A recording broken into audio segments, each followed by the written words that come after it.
वृंदावनेश्वरी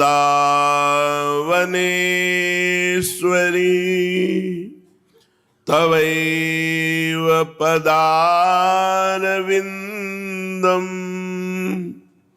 प्रेमामृतैकमकरन्द रसौघपूर्णम् हृद्यर्पितं मधुपते स्मरतापमूग्रं निर्वापयत् परम शीतलमाश्रयामि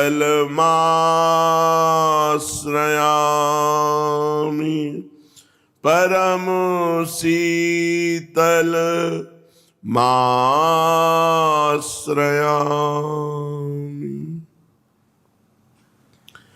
परम सच्चिदानंद घन प्रेमानंद स्वरूप नवनिभृत निकुंज महामहिम परम पावन श्री वृंदावन धाम, श्री वृंदावन धाम के लाड़िले युगल सरकार प्राणाराध्य प्राण प्रिय श्री प्रिया प्रीतम जो समस्त सहचरी वृंद खग मृग पशु पंछी तरुलता श्री यमुना रसरानी रजरानी समस्त ब्रजवासी परिकर के चरणों में कोटिशाह प्रणाम, कोटिशाह नमन नमस्कार।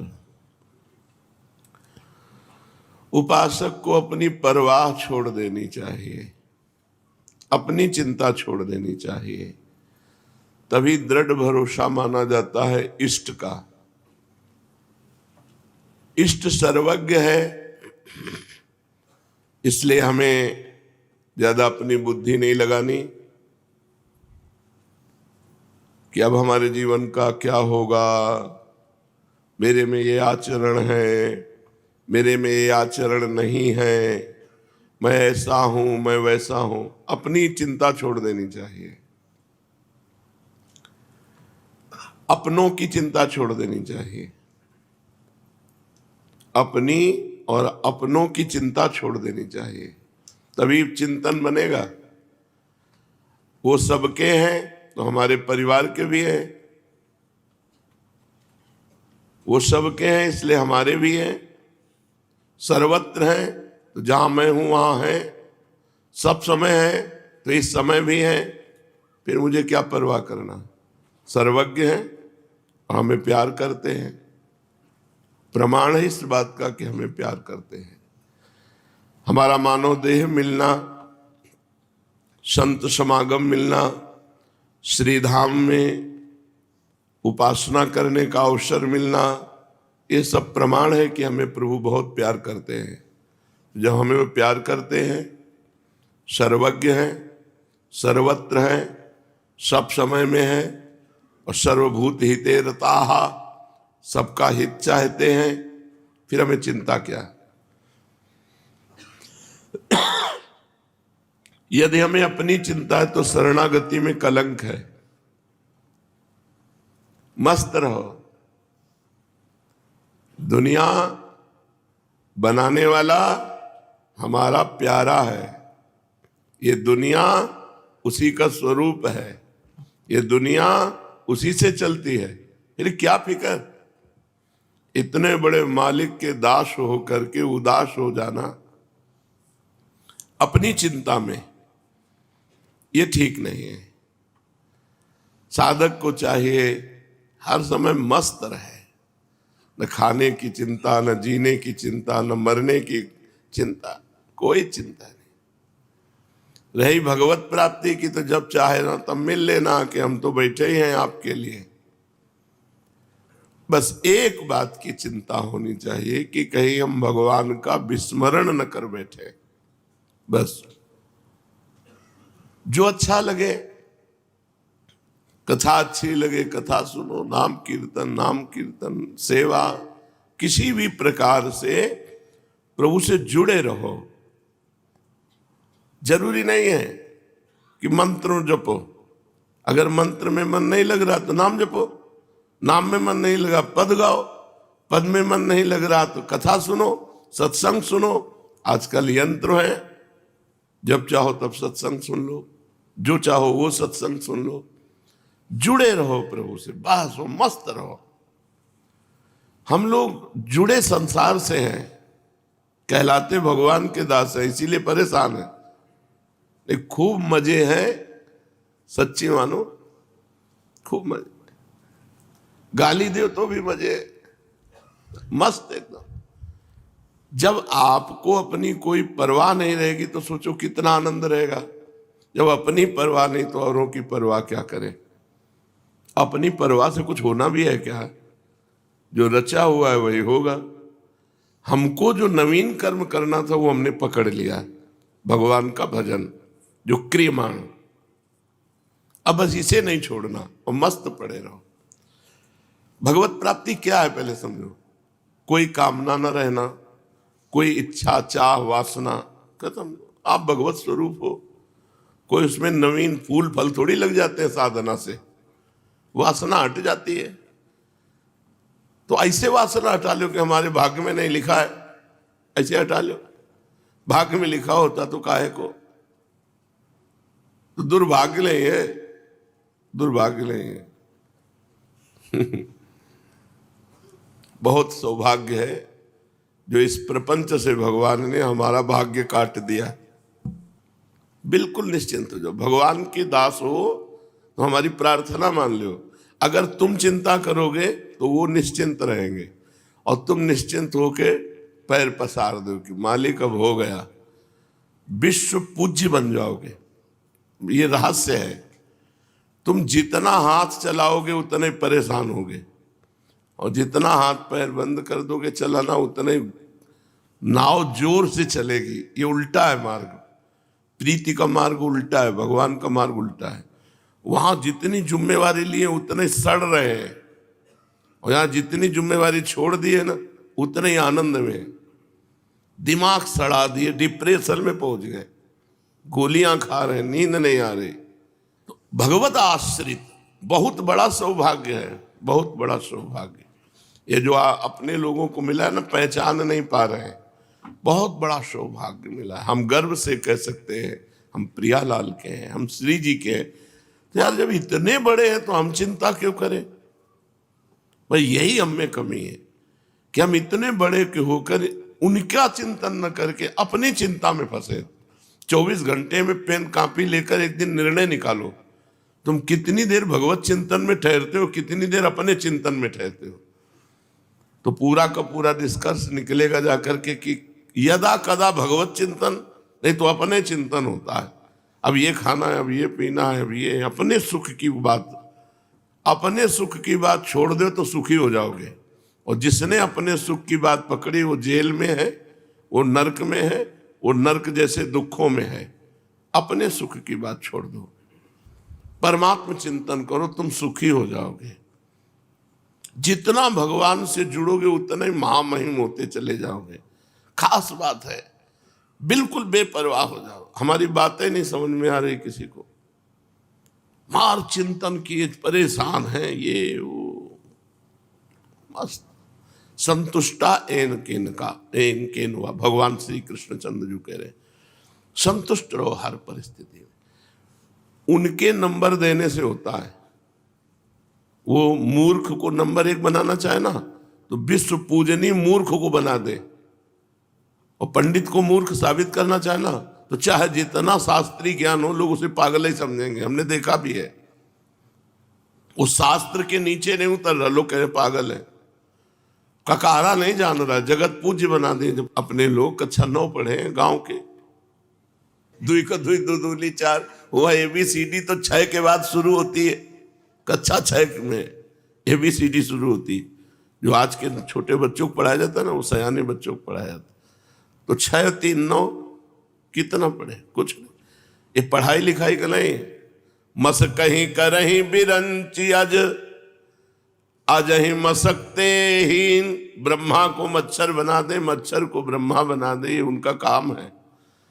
यह जब इतना पावर है और हम आपके हैं तो हम मेहनत काहे को करें, परेशानी काहे को करें? हम तो बस राधा राधा, पर यही नहीं करे हो रहा और सब कुछ करे हो रहा है। चैन से बैठ के राधा राधा नहीं करे हो रहा और सब कुछ। बोले राधा राधा करेंगे, रोटी मिल जाएगी, केवल रोटी। राधा राधा कहोगे तो नवनिभृत निकुंज मिल जाएगा। राधा राधा कहोगे तो अखिल ब्रह्मांड पति तुम्हारे अधीन हो जाएंगे। राधा राधा कहोगे तो चकाचक आनंद में रहोगे। पर समझे में नहीं आता। माया का चिंतन करने से कभी माया नहीं मिलती, और भगवान का चिंतन करने से भगवान भी मिल जाते हो, माया भी पीछे डोलती है। नहीं, मेहनत करे, चाहे जितनी मेहनत करे, अपनी मेहनत से कभी कोई बड़ा नहीं बन पाया।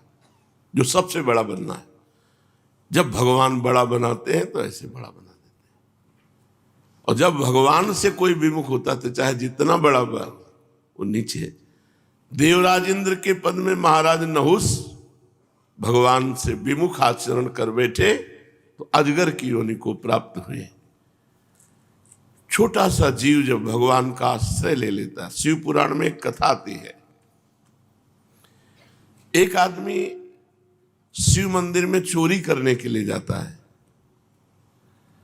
उसे अंधेरा दिखाई देता है तो अपना उत्तरी वस्त्र वो जला देता है, और ऐसे जला के कुछ क्षण शिव मंदिर में प्रकाश करता है। देखता है कि क्या चुराने लायक है। कुछ चुराने लायक चीजें नहीं उसे मिली जो पैसे वाली होती। उत्तरी वस्त्र उसने जला करके मंदिर में प्रकाश किया। अगले जन्म केवल इस पुण्य के उसने पुण्य नहीं किया था, केवल इस पुण्य के प्रताप से वो चक्रवर्ती सम्राट बना। और उसको स्मृति आई कि शिव मंदिर में कुछ क्षण अपने वस्त्र का प्रकाश करने के परिणाम से मैं राजा बना। तो उसने अपने राज्य में लाखों शिवालय, और हर शिवालय में अखंड घी का दीप। तो अगले जन्म में कुबेर बना। कुबेर जी के जीवन चरित्र का वर्णन आता है, तो वो कुबेर जी बने, धनाध्यक्ष कुबेर, भगवान शिव के मित्र।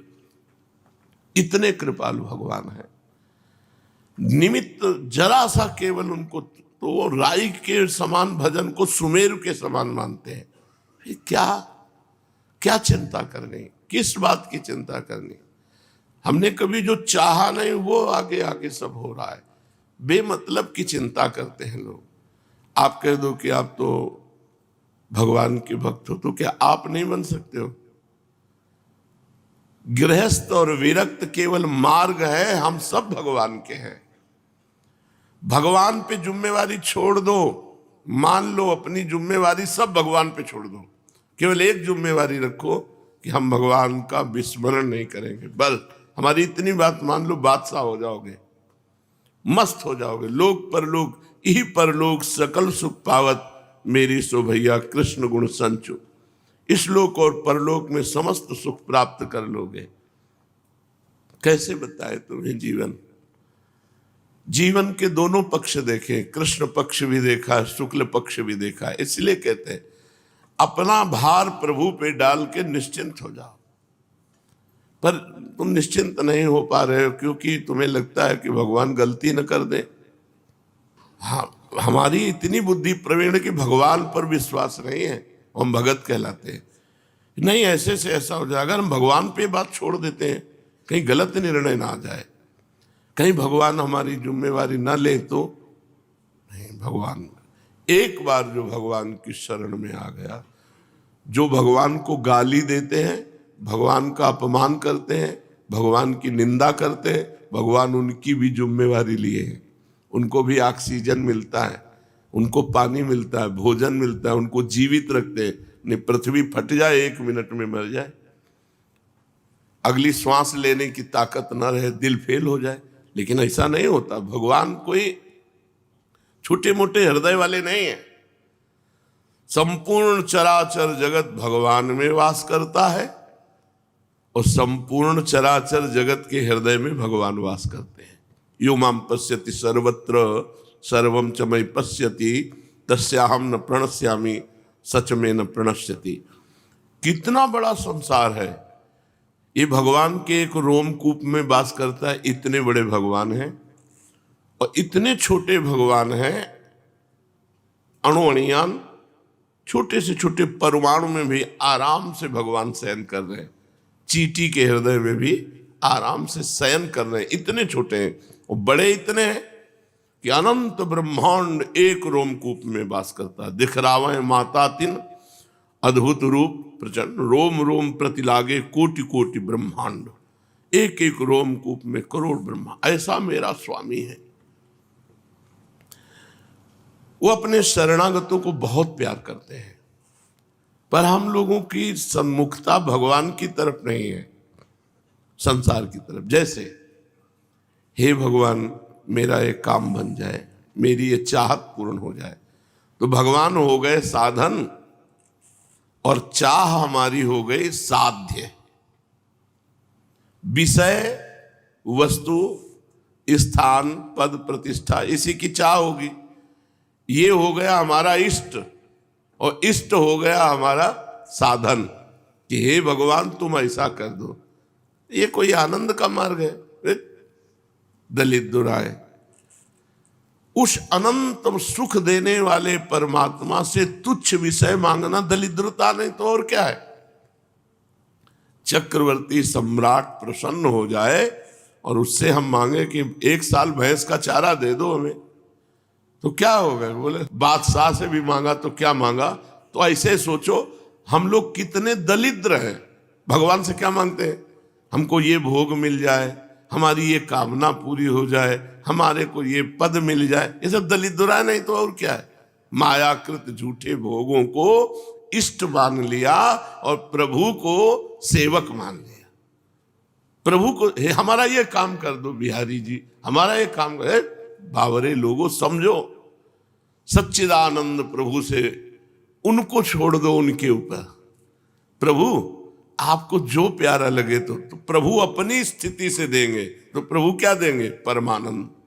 प्रभु देंगे सच्चिदानंद सुख। हम लोग भटक रहे हैं भोगानंद में, क्षणिक विषयों के भोग में।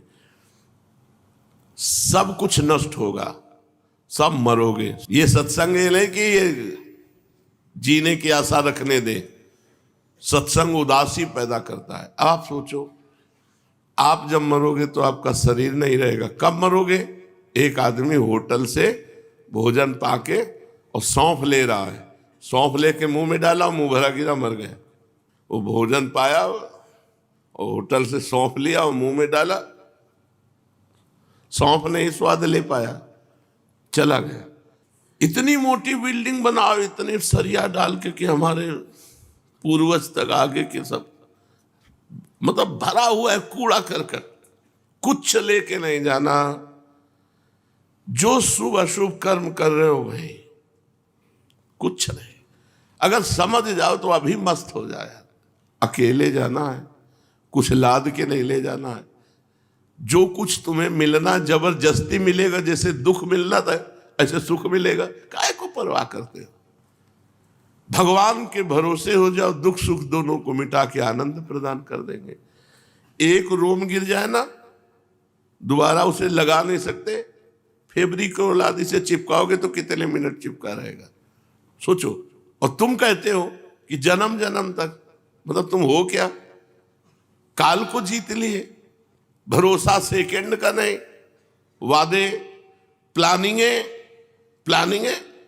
ऐसी मजबूत सरिया पड़नी चाहिए, ऐसा मजबूत मकान बनना चाहिए। हिया का जो जाना नहीं, और जहां जाना है वहां की कोई व्यवस्था नहीं, तो बेवकूफी है। कभी कभी हम हृदय की बात कहते हैं, हम हृदय की बात करें, बिल्कुल बेवकूफी।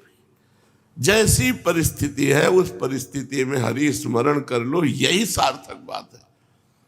कल का जो चरित्र भगवान जब सब कटवा के जा रहे हैं ना, स्वयं जा रहे हैं, द्वारिका डूब गई, द्वारिकावासी सब मर गए, सरकार अंतर ध्यान हो रहे।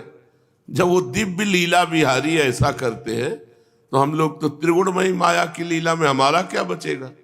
न उनका घर रहा, द्वारिका भी लीन हो गई, न घर वाले रहे, कुछ सुन के मर गए और कुछ कट के मर गए आपस में। और आप भी और बलराम जी भी। यार यहाँ से जाना, यहाँ क्या करोगे इतना तूफान खड़ा करके?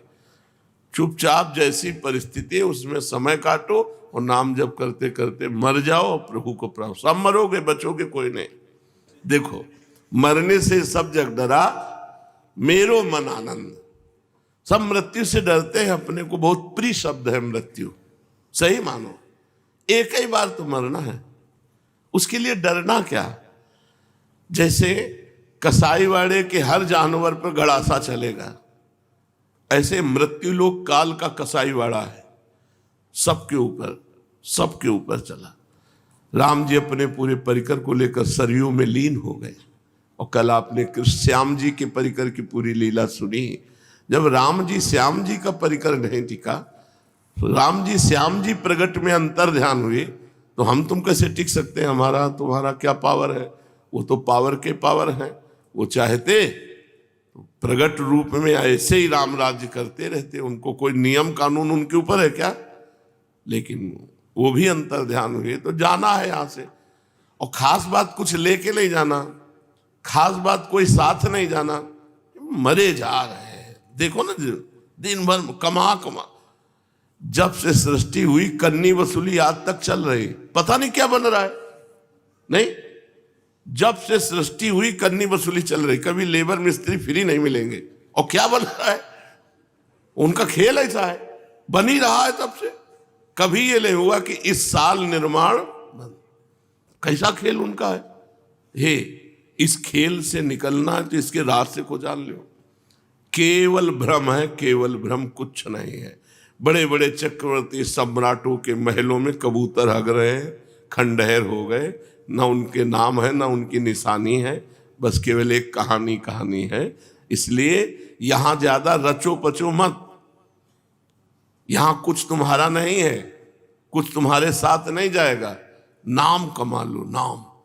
देखो, आज हम सुबह कह रहे थे साधकों से कि सुखी है वो जो एकदम मूर्ख है, संसार में चिपका हुआ है।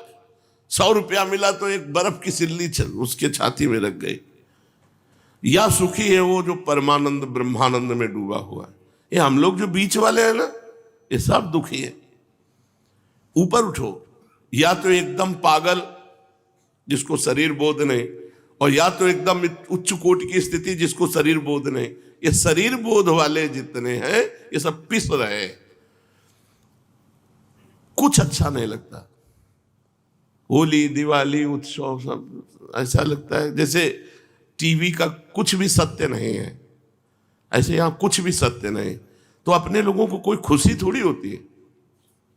बस यही तो दुर्दशा है, कह रहे हैं कि तुम जिसे खुशी समझते हो वो सब दुख का खेल है। कोई खुशी नहीं, कोई उत्साह नहीं रह गया। होली आ गई, क्या होना चाहिए, तुम्हें जो करना है तो कर लो। हमारे लिए होली दिवाली सब एक ही रोना है और कुछ नहीं है। कुछ नहीं रहे, कोई उत्साह नहीं रह गया। सोचो कैसा जीवन होगा। न खाने का उत्साह, 6 घंटे में मल बन जाएगा, क्या है। इतना ज्ञान प्रवीण हो जाता है, कोई कहीं टिकने नहीं देता। कोई मुस्कुरा मरेगा, इसकी मुस्कुराहट से क्या कुछ आए, तो ये सब नाशवान है। मतलब कहीं कोई खुशी नहीं है। अब सोचो उस आदमी की जिसके दिमाग में इतनी प्रवीणता आ गई कि हर चीज काट रही है। अब उसको एक ही बात नजर आती है, यार अंदर से इच्छा होती कि अब जीने की इच्छा नहीं, जो हमारा काम था हो गया, अब जीने की इच्छा नहीं। बोले नहीं, लोक कल्याण हो रहा है। अरे लोक है ही नहीं, भगवान है सब। कल्याण किसका होना है, केवल भगवान है। एक निराशा, एक भारी उदासी, कहीं प्रसन्नता की कोई गुंजाइश नहीं है। प्रसन्नता है तो केवल भगवान की तरफ है, संसार की तरफ है ही नहीं। ये आ गया तो क्या होगा, सब नाशवान है। ये चला गया तो क्या हुआ, ये तो जाना ही था। कहीं कोई हर्ष नहीं, कहीं कोई शोक नहीं। कभी कभी लगता है कि क्या है, किसको उपदेश दे रहे हो। परमात्मा सामने बैठा है, उसका कल्याण होना है, अब इसमें भी रुचि खत्म। किसको उपदेश दे रहे हो, तुम ज्ञानी हो वो अज्ञानी है। नहीं, अगर तुम ज्ञानी हो तो सर्वम खलमिदम ब्रह्म, सब ब्रह्म है, किसको उपदेश कर रहे हो। अब वो भी गया। प्रश्न उत्तर आचरण में है नहीं, प्रश्न कर रहे हो ब्रह्म ज्ञान के क्या आचरण, वो भी गया। इतनी प्रवीण बुद्धि हर जगह से काट के शांत कर देती। शांत हो जाओ, चुपचाप शांत, और पड़े रहो भरोसे पे प्रभु के। यही है पर भजन का फल। कहीं राग नहीं, कहीं राग नहीं, सच्ची मानिए। किसी के मिलने से, किसी के बिछुड़ने से, कुछ पाने से, कुछ खोने से कोई फर्क नहीं। क्योंकि जो मिला है वो बिछुड़ेगा, जो बिछुड़ रहा है वो सत्य है, पहले से वो नाशवान है, बिछुड़ा हुआ है, उसको क्या, हमारा भ्रम था, हमने अपना मान लिया। तब संसार एकदम शून्य नजर आता है, कुछ अच्छा नहीं, कुछ अच्छा नहीं, कोई प्रिय नहीं, कोई अप्रिय नहीं। सोचो उस मन की क्या दशा होगी जहां कुछ प्रिय है नहीं। जो देखने के लिए हमको परमार्थ में दृष्टि चाहिए, उस दृष्टि के लिए रो, उस दृष्टि की प्राप्ति के, ये नौटंकी माया की, बिल्कुल नौटंकी माया। कुछ नहीं है, इतना सब कुछ होने पर भी ये सब माया है, सच्ची मानिए, कुछ नहीं। हम तो प्रणाम करते हैं जो इसको पाकर आनंदित हैं। कम से कम बच्चा है तो खिलौने में तो राजी है, वो खिलौने में तो राजी है, कम से कम जी तो रहा है। यहां जीना मुश्किल है, कुछ अच्छा नहीं, कुछ अपना नहीं, यहां कुछ सत्य नहीं, और यहां हम समय व्यतीत कर रहे हैं। सोचो, झूठे देश में, झूठी वस्तुओं में, झूठे पदों के लिए, झूठे लाभ के लिए हम अपना जीवन व्यतीत कर रहे हैं। झूठे लोगों के बीच में, झूठे लोग हैं, न तुम सत्य हो न ये सत्य है, न ये पहले था न ये बाद में रहेगा। सोचो जरा, सोचो अभी तो आपको कैसा लगेगा, एक व्याकुलता पैदा हो जाएगी, मैं कहां फंस गया। सब झूठा, अभी नहीं समझोगे तो जिस समय अंतिम श्वास होगी उस समय पता चल जाएगा। कोई सत्य नहीं है, न ये शरीर सत्य है, न ये मकान सत्य है, न भोजन सत्य है, सब झूठा है, सब झूठा है। यहां का खेल झूठा चलता रहता है। जब आए थे तो यहां खंडहर था, आज बिल्डिंग बनी हुई, वहां बिल्डिंग थी, खंडहर किया जा रहा है, यही खेल चलता रहता है। दोनों झूठे। सत्य उतना ही है जितना भगवान का स्मरण कर लो, हमारी बात मान लो, नहीं बाद में पछताओगे। सत्य है केवल भगवान का स्मरण, राधा राधा राधा, यही सत्य है, यही तुम्हारा जीवन है, यही तुम्हारा धन है, यही तुम्हारा मित्र है, और कोई मित्र नहीं। भजन करने से विवेक शक्ति बढ़ती है। विवेक इतना प्रवीण होता है कि कुछ लगता ही नहीं कि अपना है। कोई प्रणाम कर रहा है, माया का नाटक, तू सच्चिदानंद होकर के प्रणाम का नाटक करके मुझे फंसाना चाहता है। ये सच्चिदानंद भगवान है। न प्रणाम न नमस्कार, कहीं कोई सुख नहीं, कोई वृत्ति नहीं। ये हम अंदर की तुम्हें सब बातें बता रहे हैं, ग्रंथ खुला रखा है, अंदर की तुम्हें बात, ये पूरे संसार को उड़ा देता है ज्ञान। कुछ अच्छा नहीं लगता, कुछ। भोजन, वस्त्र, नहाना धोना, खाना पीना एक मुर्दे की तरह चल रहा है। क्यों? ये पता चल गया सब झूठा। जैसे टीवी के फिल्म में तुम्हारी श्रद्धा अगर ना हो तो तुम देख नहीं सकते। अब जैसे अपने लोगों को तो कोई फिल्म या कोई नाटक या नौटंकी देखने की जरूरत नहीं, बहुत बड़ा नाटक चल रहा है संसार के पर्दे में, इससे बढ़िया नाटक क्या हो। ये झूठा, जैसे वो झूठा ऐसे ये झूठा। सत्य पूरा का पूरा टोटल झूठा। वो कहो चौपाई से बता दे, उमा कहूं मैं अनुभव अपना, सत हरि भजन जगत सब सपना। एक बहुत बड़े संत थे, कई वर्ष उनके साथ गंगा किनारे रहे, सर्वेश्वरानंद सरस्वती जी। कल उनके शिष्य आए थे, बताया 10 वर्ष पहले पधार गए, तब से और निराशा बढ़। वो नया नया मतलब जैसे सुनने को मिलता है, बहुत बड़े ब्रह्मज्ञानी महात्मा, योग वासिष्ठ का ही केवल उनका प्रधान ग्रंथ योग वासिष्ठ। 4 से 6 बजे तक सुबह योग वासिष्ठ ही, सब ब्रह्मानंद में ऐसे बैठे, जो 8-10 संत रहते थे, और वो भी गए। यहां टिकना ही नहीं है, भगवान गए, तुम आशा लिए बैठे हो जन्म जन्म की, यही पूरा संसार के अब इतना बन गया और इतना बन जाए, तो उसके बाद जहां बनना था वहां ध्यान नहीं दिया। बनना है भजन, सच्ची समझ लो, सब पढ़े लिखे सुने का एक ही फल है, सब साधन कर या फल सुंदर, प्रभुपद पंकज प्रीति न। इसीलिए कह रहे तुम बेपरवाह हो जाओ, बने तो खूब बने, बिगड़े तो भरपूर बिगड़े, हमें पाई भर लेना देना नहीं। हमें लेना देना है कि हमारा चिंतन भगवान से न छूटे, बस इतनी हमारी प्रार्थना मान लो सब लोग। भगवान से चिंतन न छूटे, बस यही सार बात है। बड़े बड़े प्रवचन हो रहे हैं, बड़े बड़े निर्माण हो रहे हैं, बड़े बड़े उत्सव हो रहे हैं, सब मायाकृत, सब मायाकृत। महा उत्सव है, एक एक चिंतन की वृत्ति अपने भगवान में लग रही, इससे बड़ा कोई उत्सव नहीं। भावोत्सवेन भजताम रस काम धेनु। अगर हम अंदर से चिंतन कर रहे राधा राधा, यही सत्य, यही सार्थक, और सब मिथ्या, सब मिथ्या। अर्जुन जी राजस्वी यज्ञ में एक चींटे को देखा, उसकी एक टांग टूटी हुई, 3 टांग केवल लड़खड़ाता हुआ एक छोटा सा अन्न का टुकड़ा बड़ी मेहनत से ले जा रहा है। तो अर्जुन जी देखकर भगवान से कहा कि देखो श्री कृष्ण, क्या इस जीव को कभी सुख मिलेगा जो एक अन्न का मुंह में टुकड़ा बड़ी मेहनत से 3 टांग केवल, चींटे की टांग वैसे ही बहुत हल्की होती है और एक टूट गई थी, 3 से घसीट रहा था, इसे कभी सुख मिलेगा? तो भगवान ने कहा अर्जुन तुम्हें पता है ये 14 बार इंद्र बन चुका है, 14 बार इंद्र बन चुका है ये जो चींटा है। अब आप सोचो, इंद्र बनने के बाद ये क्या यहाँ के पदों की महिमा, क्या यहाँ के भोगों की महिमा। कोई कभी भोगपति बनता है, कभी खाकपति बनता है। यहाँ की इच्छा करना, हे भगवान मेरा ये काम बन जाए, आग लगे काम में। भगवान तुम हमारे चिंतन से न जाओ, बस इतनी बात। सब विश्राम यही है, सब आनंद यही है, सब ज्ञान की पूर्ति यही है। सनकादि परम ज्ञानी महात्मा हरिश शरणम। भगवान शंकर कोई साधक थोड़ी है, लेकिन भगवान की लीला कथा कहते रहते हैं, निरंतर नाम जप करते रहते। जिस मनुष्य ने ये बात पकड़ ली कि भगवान का स्मरण ही सत्य, वो जीत गया, और नहीं तो सब हार गए। हम लोग भगवान को साधन बना लेते हैं, तो प्रतिष्ठा वैभव रुपया इष्ट हो गया, और इष्ट जो है वो साधन बन गया। भगवान को साधन बना लेते हैं, साध्य बना लेते हैं संसार को।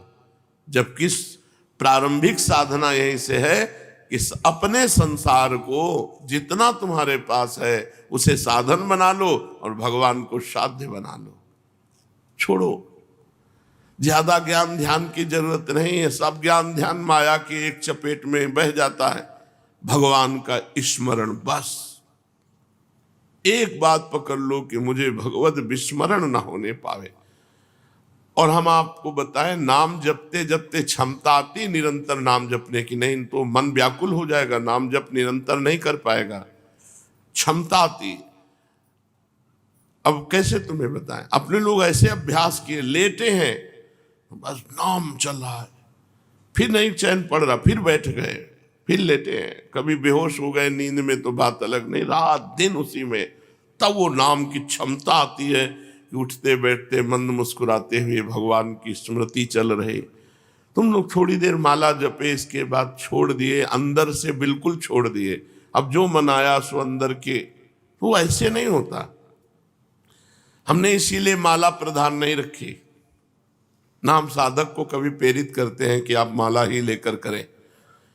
अंतर की वृत्ति, 11 माला किया, इसके बाद टांग दिया खूंटी पे माला, और अंतर की वृत्ति छोड़ दी, तो तुम्हारा भजन किस काम का? भजन का मतलब है सतत, निरंतर, अव्यावृत, अखंड। वो चलेगा अंतर की माला से। ये जिम्मेवारी भगवान को दे दी हमने कि गिन लेना, कितने हुए, जितनी जरूरत हो उतने गिन लेना, और जब जरूरत हो जाए कि पूरी हो गई तो मिल लेना। हम अर्जा जप रहे, देहाती आदमी, हम तुम्हारे गणना वणना के चक्कर में नहीं पड़ेंगे कि भाई 21 माला है, 11 माला। अर्जा एक भी श्वास खाली न जाने देंगे, बस इतना हमारा प्रयास रहेगा। और इस पर कृपा कर दो तुम कि हमारी श्वास वृत्ति आपके सुमिरन से खाली न जाए। बस ये मस्ती की बात कह रहे, बस इतना ही पकड़ना और कुछ नहीं पकड़ना। एकांत छत में निकल जाते थे, बैठे एकांत कोने में, निरंतर चल रहा है नाम मंत्र। कभी कभी मन की एक वृत्ति होती है, चलो संसार में चले, उसी को मारना है, चलो ये भोग भोग ले, उसी को मारना है। अब मन नहीं लग रहा, बिल्कुल मन नहीं लग रहा, फिर भी हम शुरू हैं अपने नाम में। वो क्षमता बढ़ रही है आपके अंदर, भागवती क्षमता बढ़ रही है। अनजाने में आप महाबली बन रहे हैं। काम क्रोध लोभ मोह मद मत्सर, वही भागवती क्षमता, उनसे जीतने की आपको। साधक इस बात को देख ही नहीं रहा है, वो अपने समय को व्यर्थ गंवा रहा है। सोचो, आपको 10 वर्ष हो गए, किसी को 20 वर्ष हो गए, क्या आपके अंदर की क्षमता बढ़ी? आप अंदर देखो। क्षमता का मतलब नाम सहन करना। नाम जप करना आप खिलवाड़ मत समझो। नाम जप कर रहे हैं, 4 घंटे सह गए, अभी 20 घंटे बकाया है। 10 घंटे सह गए, 10 घंटे से लगातार नाम चल रहा, आप विचलित नहीं हुए तो सह गए 10 घंटे का जब, अभी आपके 14 घंटा बकाया है। 24 घंटे जब बेहोश हो गए तो बेहोश हो गए। ऐसी व्याकुलता पैदा होती, करके देखना, आनंद की बात नहीं, भरभराता है मन। जब उसको दबाओ ना चारों तरफ से घेर के नाम में, तो व्याकुल होता है मन। कमरे में नहीं बैठने देगा, निकल करके बालकनी में खड़ा कर देगा। राधा राधा राधा राधा, नेत्र अपनी तरफ भागेंगे, इंद्रियां अपनी तरफ, व्याकुलता सहन करो उसको, बढ़ाओ समय अंदर से अंदर चिंतन का। यही सार है, नहीं तो सब बेकार है, सब मजाक है। माया हमें मजाक बना दिए। भगवान का विस्मरण करा के इतना अमूल्य मानो जीवन, और हम व्यर्थ कर दी। कोई 30 का है, कोई 40 का, क्या हासिल हुआ? ये तो कृपा कहो कि धाम में पड़े हो, अगर धाम में ना हो तो तुम्हारे पास है क्या? क्या है? साधक के पास बल होता है चिंतन बल। श्री हरिवंश नाम बल लहो, अपने मन भाई सब कहो, रहो शरण हरिवंश की। कि अगर अभी आपको चलो तो आप बिल्कुल तैयार हो इस संसार से जाने के लिए, मृत्यु को बिल्कुल स्वीकार किए हो, ये हमारी तैयारी है। अभी चलो, अब सोचो, अभी शाम के मरेंगे, क्या तैयारी तुम्हारे पास? तुम्हारे पास है विश्वास कि शाम तक तुम भगवान के चिंतन से अलग नहीं होगे? धोखा हो जाएगा। और अगर निरंतर भजन चलता है तो तैयार है, अभी आ जाओ, चाहे कभी आ जाना, हम बिल्कुल तैयार मिलेंगे। जैसे हम कहते हैं अटैची हमारी तैयार रहती, क्यों? हमारा समय तैयारी में फिट, हमारा कुछ नहीं है, कुछ नहीं है, बिल्कुल फ्री ऐसे है। 1 रुपया नहीं है, एक भी व्यक्ति नहीं, गुरु भगवान की कृपा से 1 व्यक्ति नहीं है हमारे पास। आपको लग रहा होगा हमारे जो हमारा तिजोरी है उसमें 1 भी फोटो नहीं है संसार की, 1 भी रुपए की प्रियता नहीं है। ये हम वैराग्य की बात नहीं कहते, गुरु प्रसाद की कहते। और कहीं ऐसे अंगूठा या दस्तखत की जरूरत नहीं, बिल्कुल तैयार अटैची है। अभी बुलाओ, अभी चलो, मालिक हमारा कोई है नहीं आपके सिवा। और जब है नहीं तो चिंतन जाएगा कहाँ चिंतन जाएगा? ऐसे नहीं है चिंतन कि अब किसी की तरफ जा रहा है, ऐसे नहीं है, ऐसे नहीं। हम चाहने वाले कि आ जाओ, फिर किसी और, एक चाहत, जीवन भर नाटक ये सब चल रहा है माया का। चाहत केवल एक प्रीतम से, अभी बुलाओ, अभी तैयार है। तो आप तैयार हो मरने के लिए? जीने के लिए तैयार हो, जीने की आशा में प्रभु से मांग कर रहे हो, भोगों की, वस्तुओं की, पद की, प्रतिष्ठा की। और मृत्यु लोक है, जानते हो मरना पड़ेगा, और मरने की तैयारी नहीं कर रहे। करो, ये हम हृदय का सत्संग तुमसे कर रहे हैं, मरने की तैयारी कर। फिर देखो तुम्हें क्या अच्छा लगता है। जब तुम्हारा मन कहे कि ऐसा होता तो मर जाते, तो उसी समय सूत्र डालो। नारायण स्वामी कह रहे 2 को ना भूलो, एक मृत्यु को, एक भगवान को। जब मन कहे अगर ऐसा खाने को होता, अगर खाने के पहले मर गए तो राधा राधा राधा राधा राधा। धोखे का जमाना है ये सब, बिल्कुल धोखा में भरोसा नहीं। प्रवचन के बाद पानी पी पाएंगे कि नहीं, कोई भरोसा नहीं। मृत्यु लोग, भयावह लोग, केवल भगवान का स्मरण। तो अपनी चिंता छोड़ो, अपनों की चिंता छोड़ो, केवल भगवान की चिंता करो। सार बात तुम्हें बता रहे, कुछ नहीं करना। भगवान को न फूल चाहिए, न फल चाहिए, न इत्र चाहिए, न सोना चांदी चाहिए। खाने हैं सोने चांदी की, सोने की खाने हैं, चांदी की खाने। अरे 4 लाख योजन का एक पहाड़ केवल सोने का है, उन भगवान को किलो 2 किलो, मन 2 मन, कुंतल 2 कुंतल सोना से रिझा लोगे? जिन्होंने सोने की खान पैदा कर दी, चांदी की खान पैदा कर दी, जिन्होंने वस्तुएं, उनको केवल आप चाहिए, आप। और हम अपने को देने को तैयार नहीं, हम अपने को दे चुके माया में, और भगवान को देना चाहते हैं मायापति को माया। ये तो हम अपने भाव प्रस्तुत करते हैं प्रभु के सामने कि ये इत्र है, ये भोग है, तो वो भाव वाली वस्तु स्वीकार कर लेते हैं। देखो कल एकांतिक में बताया था, करोड़ों अरबों की व्यवस्था की थी दुर्योधन ने, ऐसे सुंदर व्यवस्थाएं भगवान के लिए कि देखकर द्वारिकाधीश मोहित हो जाएंगे।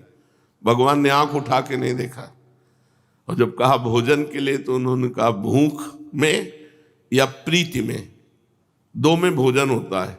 मेरे अंदर भूख नहीं, तेरे अंदर प्रीति नहीं, इसलिए हमारा भोजन हो ही नहीं सकता।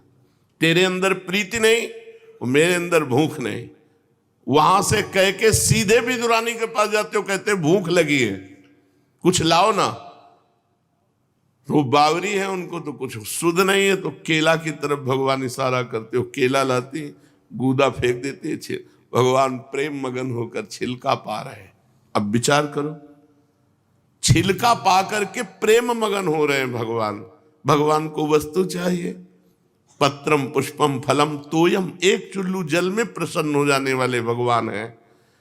ये सारी सृष्टि उनकी, अगर चुल्लू भर जल भी दे रहे हो तो उन्हीं का जल दे रहे हो, उन्हीं की सृष्टि का जल दे रहे हो। सिर्फ आपका भाव चाहिए। भाव दिए हो माया को, अपनापन किए हो माया से, और माला चला रहे हो भगवान का। बहुत लंबा सफर है, बंद करो। कुछ करने की जरूरत नहीं, होने की जरूरत है। भगवान के हो जाओ बस, हमारा कोई नहीं। ये कोई बिरला ही कर पाएगा। कह तो रहे बिल्कुल सरल भाषा में, ये सब शास्त्रों का सार कह रहे हैं आपको। भगवान का होके भगवान का भजन करो। बिगड़ी जन्म अनेक की, अब ही सुधरे आज।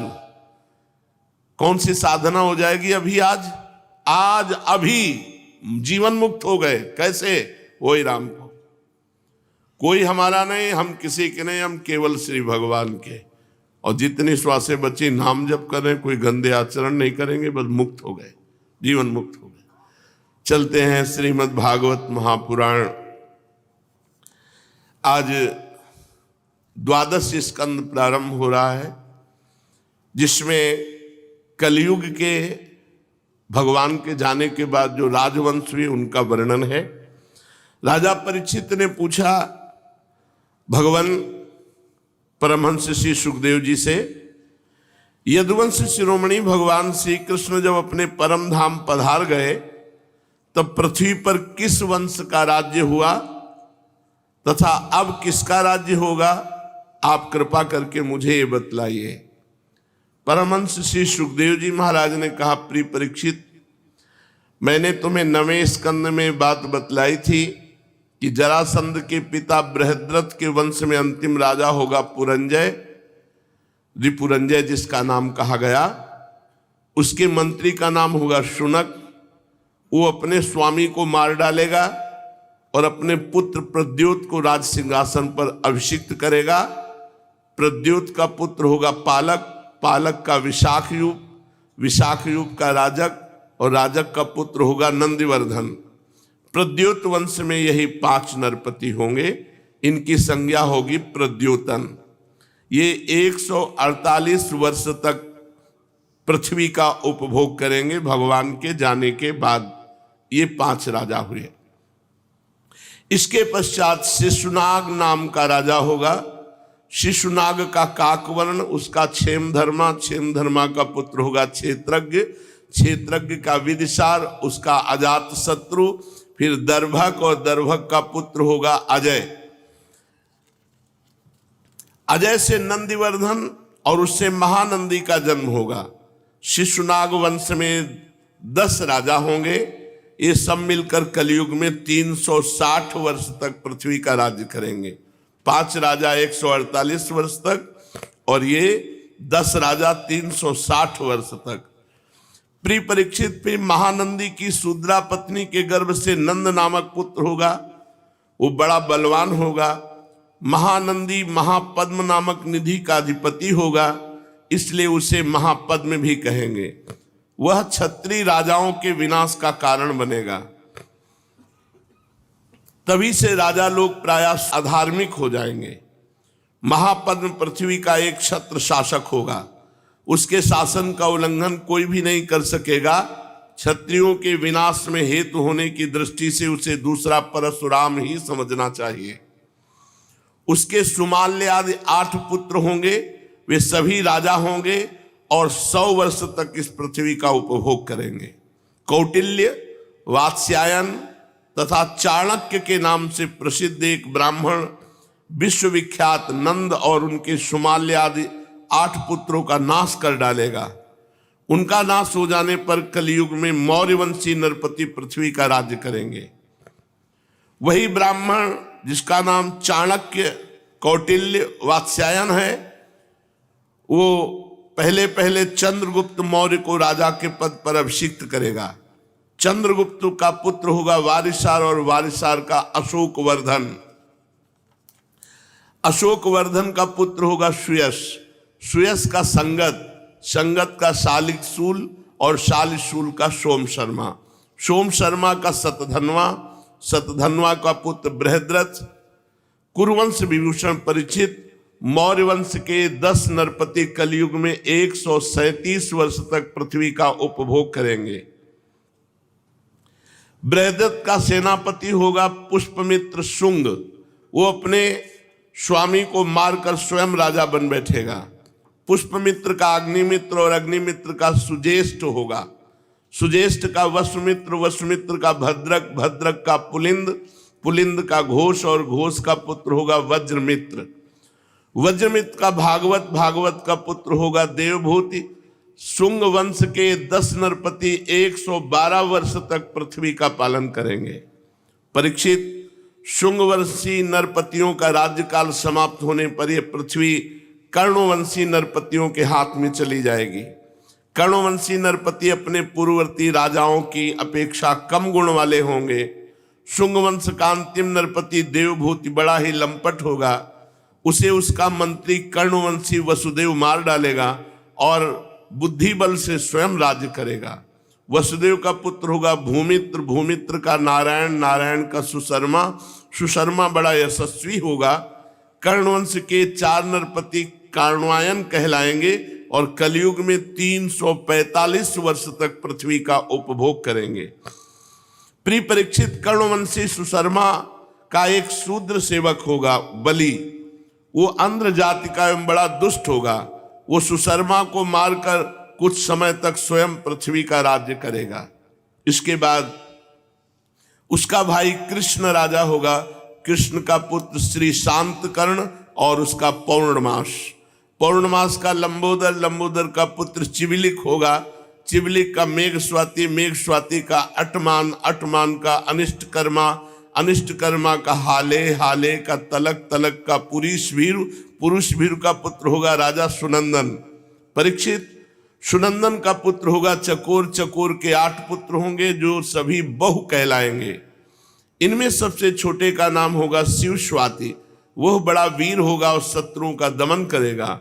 शिव स्वाति का गोमती पुत्र और उसका पुत्र होगा पुरीमान, पुरीमान का मेधाशिरा, मेधाशिरा का शिवस्कंद, शिवस्कंद का यज्ञश्री, यज्ञश्री का विजय, विजय के 2 पुत्र होंगे चंद्रविग और लोमदि। परीक्षित, ये 30 राजा 456 वर्ष तक कलयुग में पृथ्वी का राज्य भोगेंगे।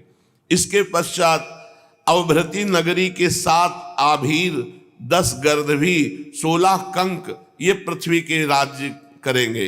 ये सब के सब बड़े लोभी होंगे। इसके बाद 8 यवन, 14 तुर्क यहां राज्य करेंगे। 8 यवन, 14 तुर्क राज्य करेंगे। इसके बाद 10 गुरुंड और 11 मौन नरपति होंगे। मौनों के अतिरिक्त ये सब 1099 वर्ष तक पृथ्वी का उपभोग करेंगे।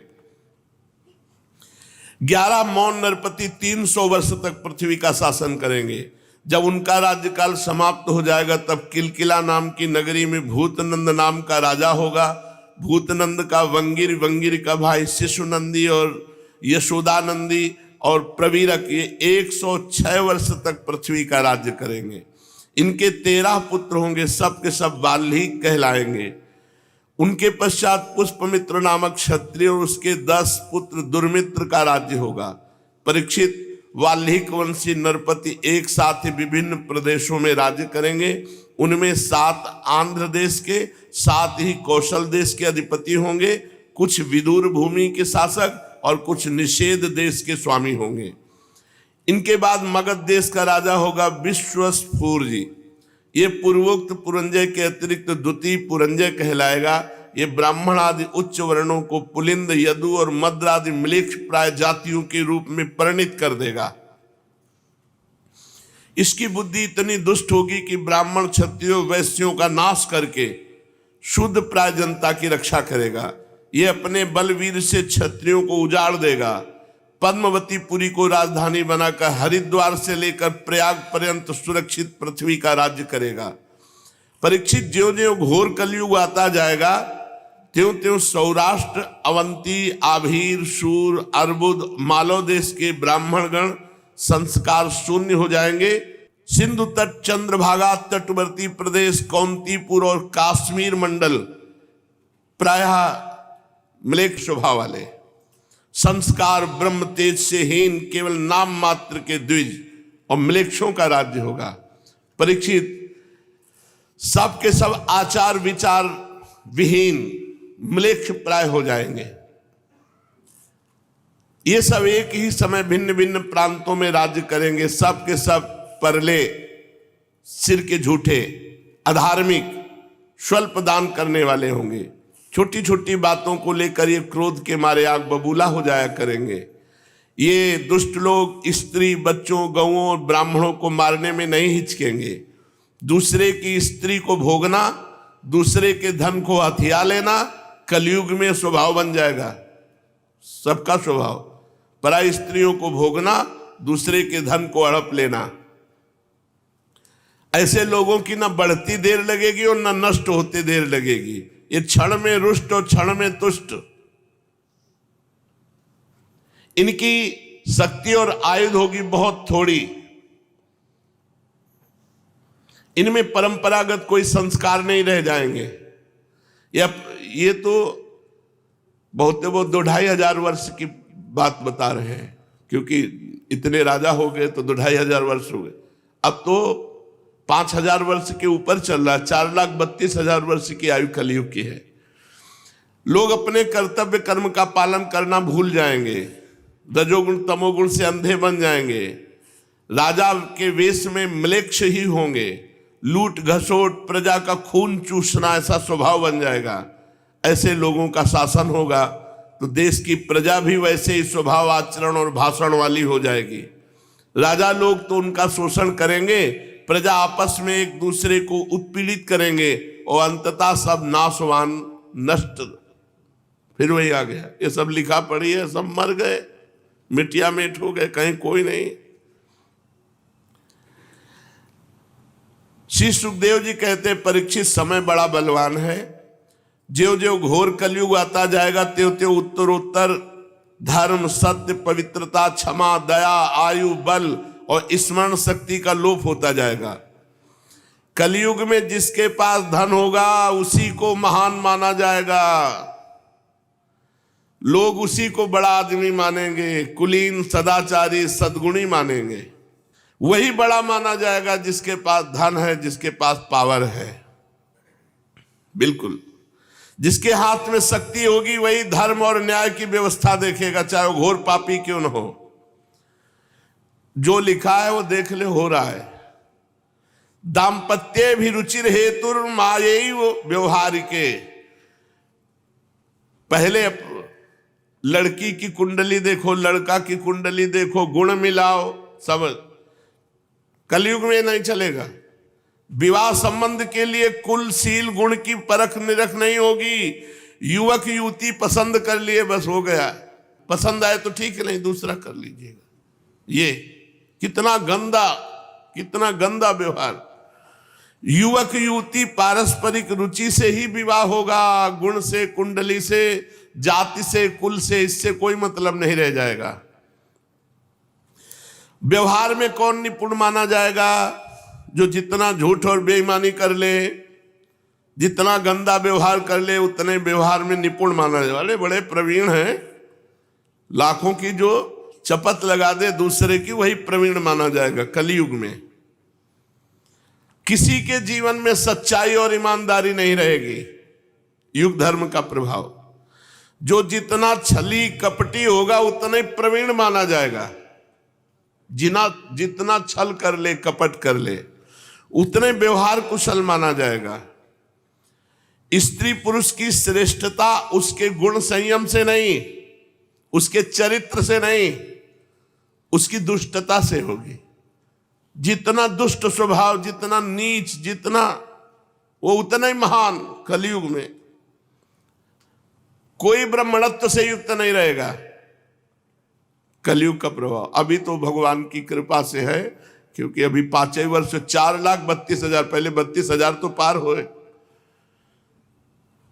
न यज्ञ उपवीत, न त्रिकाल संध्या, कोई मतलब नहीं है, कोई मतलब नहीं। ब्राह्मणत्व से कोई मतलब नहीं रह गया है। त्रिकाल संध्या, गायत्री जप, नियम संयम, कोई मनमानी आचरण। अब तो यज्ञोपवीत भले ब्याह के समय डाल लेते हो तो डाल लेते हो, नहीं तो ब्याह क्या होता है? जब girlfriend boyfriend live in relation, तो पंडित की जरूरत क्या है? ब्याह की जरूरत क्या है? दंड कमंडल से सन्यासी की पहचान, और एक दूसरे के चिन्ह स्वीकार कर लो, कोई किसी को बोलने वाला नहीं। जब मनावे जिस आश्रम में प्रवेश हो जाओ,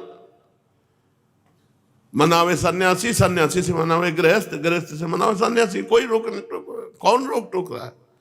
बड़ा विचित्र। जो जितना घूस देने में समर्थ होगा उतना ही वो बड़ा आदमी माना जाएगा। लिखा हुआ है भाई, शास्त्र जो कह रहा वही हो रहा है। आप देख लो, वही हो रहा है जो शास्त्र में लिखा है। जो घूस देने में असमर्थ होगा, धन देने में असमर्थ होगा, वही सबसे बड़ा दोषी माना जाएगा। घूस नहीं दे सकता, धन नहीं दे सकता, असमर्थ है तो दोषी है, वही दोषी है। और बहुत बड़ा दोष किए, घूस दे रहा है, धन है, वो दोषी नहीं माना जाएगा। बड़े लोग हैं। सत्य न्याय नहीं मिल पाएगा, पैसे के बल का न्याय होगा। ये कलयुग का प्रभाव है। अब जैसे एक वकील साहब आए, उन्होंने कहा कि हम जानते हैं कि आदमी गलत है, लेकिन हमें वकालत करना ही होगा, हमने पढ़ा इसीलिए, तो हम उसको जिताएंगे। भाई ऐसा तो नहीं होना चाहिए। क्यों जिताओगे? जब जानते हो गलत है तो क्यों जिताओगे? बोले हमारे को पढ़ाया इसीलिए जाता है, पैसा। तो अगर तुम्हारी बहन के साथ कोई बलात्कार किए हो और जानते हो, तुम उसका मुकदमा लेकर के उसे जिता सकते हो? चुप हो गए हो? जिता सकते हो, जानते हो गलत है, अब जिताओ। नहीं जिताओगे, क्यों? क्योंकि मेरी बहन है। अगर किसी और की बहन है तो आप जिता सकते हो। फिर आपकी पढ़ाई लिखाई धूल है। किस काम की पढ़ाई लिखाई? पढ़ाई लिखाई तो इसी बात की वकालत की थी कि दुष्टों को दंड दिलाया जाए और निर्दोषों को मुक्त कराया जाए। हमारे समाज की व्यवस्था तभी। पर कलयुग का प्रभाव, रुपए के आगे ज्ञान विज्ञान काम नहीं करेगा। जहां वो अटैची गई 10 लाख की, तो सब ज्ञान विज्ञान और प्रवचन एक तरफ हो जाएगा और 10 लाख दिखाई देंगे। और जो बोलचाल में जितना बाचाल होगा उसी को पंडित कहा जाएगा।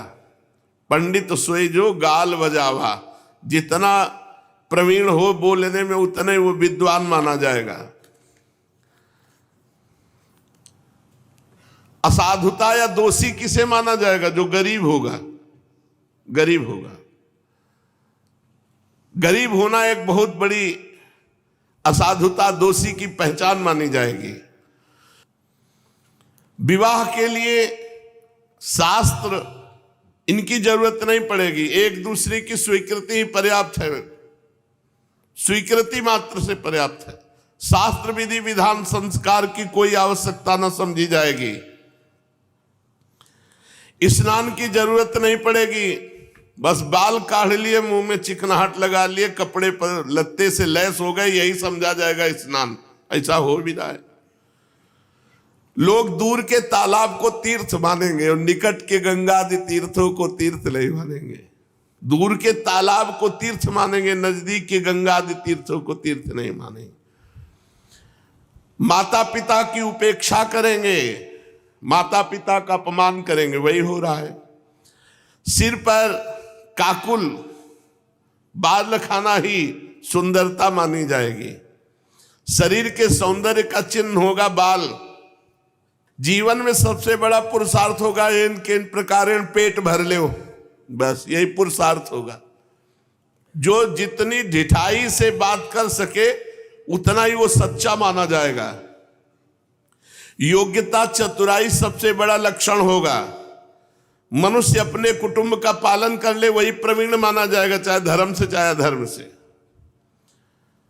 अगर कोई दान पुण्य भी करेगा तो अपने यश के लिए करेगा, खूब नाम हो जाए, इतना दिया, यहां गए, इतना किया, छपाया यूट्यूब में। ऐसे सारी पृथ्वी में दुष्टों का बोलबाला हो जाएगा। राजा का कोई नियम नहीं रहेगा। नीच स्वभाव के अत्यंत निर्दयी क्रूर राजा होंगे। लोभी इतने होंगे कि उनमें और लुटेरों में कोई अंतर नहीं माना जाएगा। प्रजा की पूंजी छीनना, दूसरे की पत्नियों को हड़प लेना, ये सब कलयुग में। प्रजा पहाड़ों और जंगलों में भाग जाएगी, किसी तरह बीज गुठली फल फूल खा करके अपना पोषण करेगी। कलयुग में कभी वर्षा नहीं होगी, सूखा पड़ जाएगा, तो कभी कर पर कर राजा के द्वारा लगाया जाएगा, कभी इतनी वर्षा होगी कि अन्न ही नहीं हो पाएगा, कभी कड़ाके की सर्दी पड़ेगी, पाला पड़ेगा, कभी आंधी चलेगी, कभी गर्मी पड़ेगी, कभी बाढ़ आ जाएगी। कलयुग में प्रायः ऐसे ही से प्रजा पीड़ित रहेगी। लोग आगे चलकर ऐसी परिस्थिति आएगी कि भूख मिटाने के लिए भोजन नहीं मिलेगा, प्यास के लिए पानी नहीं मिलेगा। आज जैसे लिखा है 4 वर्णों की मर्यादा नहीं रह जाएगी, तो नहीं रह गई। जैसे लिखा है ब्याह के लिए पंडित या शास्त्र की आज्ञा की जरूरत नहीं, मनोनीत, मन में हमने चयन कर लिया, चयन कर लिया, वो हो गया। भूख प्यास के लिए लोग तड़पेंगे, मरेंगे आगे जब समय। इसीलिए कर ले अभी भजन कर ले। कलयुग है और आगे आएगा तो देख लेना। ऐसे ऐसे रोग होंगे कि कोई नहीं बचेगा कि जिसके रोग ना हो। देख लो, हमने कैंसर का नाम कभी सुना नहीं था अपने समय में। अब कैंसर ऐसे हो रहा है जैसे जुकाम बुखार, ऐसे कैंसर फैल रहा है। कलयुग में मनुष्यों की परम आयु रह जाएगी 30 वर्ष। 10 वर्ष में जवान और 20 वर्ष में बुढ़ापा, 30 वर्ष में ढनंग गए। 30 वर्ष आगे चल करके आयु आएगी, 30 वर्ष में सब हो जाएगी पूरी जिंदगी का खेल। जितने में अभी जवान होते हैं उतने में सब हो जाएगा। परीक्षित, कलिकाल के प्रभाव से मनुष्यों के शरीर छोटे छोटे होने लगे। साइज कम होता जा रहा है। देखो कहां साइज बढ़ रहा है। अब इतने बड़े बहुत इतने बड़े हो गए। अब ऐसा तो नहीं कि लंबे चौड़े, शरीर छोटे छोटे क्षीण रोगग्रस्त होंगे। कोई वेद की आज्ञा नहीं मानेगा, वर्ण आश्रम सब कोई वेद की आज्ञा नहीं मानेगा। पाखंड बढ़ता जाएगा। राजा लोग होंगे लुटेरों के समान, गौवें बकरियों के समान हो जाएंगी। वो आई थी ना गाय, गोद में लेके आए थे, देख लो जो लिखा है। तो हम कहा बच्चे हैं, बोले नहीं दूध देती हैं, इनके बच्चे हैं। ऐसे गोद में लिए थे, छोटी छोटी गौवें हो जाएंगी बकरियों की तरह और कम दूध देने वाली बन जाएंगी। वानप्रस्थी और सन्यासी ये विरक्त आश्रम वाले घर गृहस्थी की तरह, तपसी धनवंत दरिद्र ग्रही, कली कौतुक तात न जात कहे। जिनसे वैवाहिक संबंध है उन्हीं को अपना संबंधी माना जाएगा। धान जौ गेहूं ये छोटे छोटे पौधे होंगे और रसहीन होने लगेंगे। जैसे अब खाद पड़ती है, अब कहां पावर रह गया। पहले की रोटी जो खाई है गाय के गोबर में पैदा हुई, वो स्वाद अब इन रोटियों में थोड़ी रह गया, ऐसे ही पाते चले जाओ, ऐसा गेहूं में स्वाद था। वृक्षों में जो रसाल फल देने वाले वृक्ष हैं सब सूख जाएंगे, सूख गए, बगीचे के बगीचे सूख गए। एक एक गाड़ी आम, सुबह जाओ बिछा पड़ा हुआ है आम, अलग अलग स्वाद के आम थे, हिंगुहा, ये वो, बड़े बड़े वृक्ष आम होते, बड़े बड़े वृक्षों के, मतलब जितनी बड़ी राधा केली कुंज जितना बड़ा एक वृक्ष होता, ऐसे फैली डाले, और जब सुबह जाओ तो बिछा हुआ आम पड़ा है, बाल्टी में डाल के बैठ जाओ, 2-4 किलो तो ऐसे ही पा जाओ आम, फ्री बुला के पवाया जाता था। जिसके बगीचे होते थे खूब, वो सब सूख गए, अब इतने बूढ़े हैं, इतने बड़े फल हैं, पता नहीं कौन। देखो कलयुग का प्रभाव, इतना बड़ा पेड़ है, वो डाले संभालने लायक है नहीं, इतना बड़ा फल है। कैसा वर्ण संकर पैदा हो रहे, फल फूल मनुष्य। अधिकांश रसाल वृक्ष सूख जाएंगे, छोटे छोटे कटीली झाड़ियां और ऐसे वृक्ष रह जाएंगे। कुछ समय बाद समय आएगा कि आकाश में बादल और बिजली तो दिखाई देगी, बूंद पानी नहीं गिरेगा। कर लो भजन जल्दी जल्दी, निकुंज चलते हैं। गृहस्थों के घर अतिथि सत्कार नहीं होगा, पहले लिखा होता था अतिथि देवो भव, अब लिखा होता कुत्ते से सावधान। कलयुग का प्रभाव, दरवाजे पे तुलसी का पौधा, गाय बंधी है पवित्र, अब दरवाजे पे कुत्ता बंधा हुआ है। आजकल दरवाजे पे कुत्ता रखे जाते हैं, गेट के अंदर रस्सी बांध करके सुरक्षा के लिए। पहले लिखा अतिथि देवो भव घरों में, अब लिखा होता कुत्ते से सावधान। हाँ, जनसंख्या अभी बढ़ रही, फिर घटेगी, क्योंकि वर्षा नहीं होगी, भूखों मरेंगे सब, आगे समय आएगा। परीक्षित अधिक क्या कहें, कलयुग में ऐसा स्वभाव हो जाएगा मनुष्यों का जैसे गधों का, केवल बोझा ढोना, कोई भजन पूजन से मतलब नहीं। गृहस्थी केवल भोग भोजन, बस इसी के लिए परेशान रहेंगे, सब विषयी पुरुष हो जाएंगे। ऐसी स्थिति में धर्म की रक्षा करने के लिए फिर भगवान को ही अवतार लेना पड़ता है। प्रिय परीक्षित, सर्वव्यापक भगवान श्री हरि सर्वशक्तिमान हैं, सर्वस्वरूप होने पर चराचर जगत के शिक्षक हैं, सद्गुरु हैं। वे साधु सज्जन पुरुषों के धर्म की रक्षा के लिए उनके कर्म बंधन को काट कर उन्हें जन्म मृत्यु के चक्र के छुड़ाने के लिए अवतार ग्रहण करेंगे जब घोर कलयुग आ जाए। अभी 4,32,000 में अभी 5,000 के ऊपर कुछ हुआ है। भाव भ्रष्टाचारा सब संसारा, धर्म सुने नहीं काना, कलिकाल बिहाल के मनुजा नहीं माने को अनुजा तनुजा। भारी भ्रष्टाचार बढ़ेगा जब घोर पापाचार, कहीं राम कृष्ण हरि नाम सुनाई नहीं देगा, स्वाहा स्वधा वे सब। उस समय संभल ग्राम में विष्णुयश नाम के एक श्रेष्ठ ब्राह्मण होंगे, उनका हृदय बड़ा उदार एवं भगवत भक्ति से पूर्ण होगा। उन्हीं के घर में कल की भगवान का अवतार होगा। श्री भगवान अष्ट सिद्धियों के और समस्त सद्गुणों के एकमात्र आश्रय हैं, समस्त चराचर जगत के वही रक्षक और स्वामी हैं। उनके घोड़े का नाम होगा देवदत्त।